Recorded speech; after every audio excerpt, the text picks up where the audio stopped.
Hi guys, welcome to this video. In this video we'll analyze a paragraph summary question. What is this question all about? You're given one paragraph. You'll be given four options. You need to identify the correct summary for the paragraph.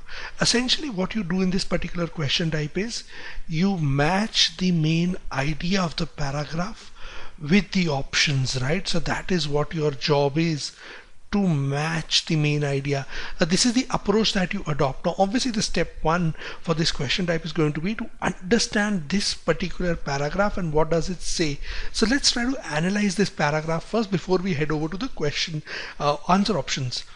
To me, a classic means precisely the opposite of what my predecessors understood. A work is classical by reason of its resistance to contemporary and supposed universality, by reason of its capacity to indicate human particularity and the difference in that past epoch, right? Now, how do you define a classic? Why is it given in inverted quotes, right? Why does he give it to us in inverted quotes? He wants to highlight here in this particular cases he's referring to classic works. So how do you regard something as a classic? He says a work is classical by reason of its resistance. So it has to oppose what? Contemporaneity. What is this? Being popular in contemporary culture and supposed universality. So it is not something which is contemporary. One, it resists being contemporary. That means what is contemporary? Being present in the current given point of time. So a classic work, one of the definitions of a classic would be something which is popular at different points of time, which is even popular in the contemporary world, even though it might have been written a long time back. So according to the author, what is a classic by reason? Something that resists being contemporary. It is not universal by reason of its capacity to indicate human particularity and difference in that past epoch. So it has to, what does it have to refer to? That particular characteristics of human beings, their difference in that past time period. Epoch is nothing else but a time period gone by. The classic is not what tells me about shared humanity, or more truthfully put, who lets me recognize myself as already present in the past. What nourishes me in the illusion that everything has been like me and has existed only to prepare the way for me. So he's against this notion. A classic should not be something which helps you identify yourself in the past, right? It should not be something, you should not believe that I was there in the past as well, or rather when he says I was there, he's referring to the human condition here, human beings. You should not be able to correlate with the past, right? The author wants a point of difference. He does not want everything to be contemporary, universal, same. Instead, a classic is what gives access to radically different forms of human consciousness for any given generation of readers, and thereby expands for them the range of possibility of what it means to be a human being. So he's saying instead of having a shared experience, a classic is not something that is going to define a shared experience for me. It's going to tell me that there have been different forms of human consciousness. And when you realize this, when you understand this, you then begin to understand that human beings have a range of possibilities, right? We can be different kinds of people. So if we look back into the past, we should be able to see different kinds of human beings. We should be able to see different kinds of human consciousness. The whole gist of the paragraph then, what does it revolve around? It revolves around creating a point of difference. It revolves around avoiding universality. It revolves around not having a unified human consciousness, right? So that is what the author is pointing out to. Now let us look at the answer options here. Which are the what do these particular answer options convey to us? Option A classic is able to focus on the contemporary human condition and a unified experience of human consciousness.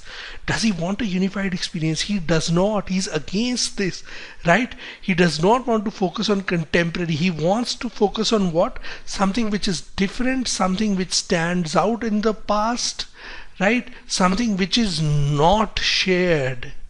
Right, this is what the author wants. Option A goes against that. A classical work seeks to resist particularity and temporal difference. Now when you say it resists particularity, that is okay, but then the next part that says is it Resists temporal difference. What does he mean by resists particularity, temporal difference? What exactly is he trying to reach out to? Even as it focuses on a common humanity. The second part of this option is absolutely incorrect. It does not focus on a common humanity. Next thing, does it resist temporal difference, or does it want? Temporal means anything to do with time. So does it resist that difference in time, or does it say that according to the author of the passage, different works in different times should represent different things? He's not resisting temporal difference.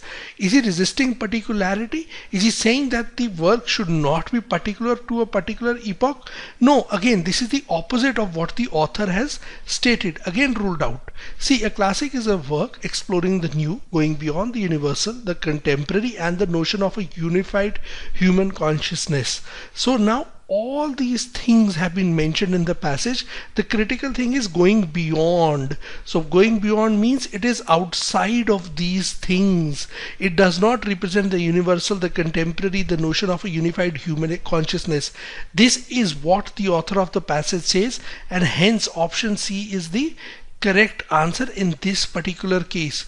D, we should just review it for the sake of reviewing it and making sure we complete our analysis. Even though we've got the answer in option C, a classic is a work that provides access to a universal experience of the human race.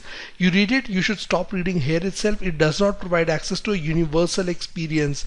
It provides access to diverse experiences as opposed to radically different forms of human consciousness. States the opposite. Another option which states the opposite.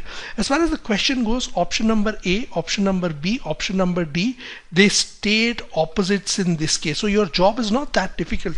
The only question in this particular case is whether you understood the paragraph or not. The paragraph is not an easy one to understand. The moment you understand the paragraph, which requires an advanced level of reading and comprehension, once you do that, you will be able to understand the answer options as well. The answer options again are not written in an easy language.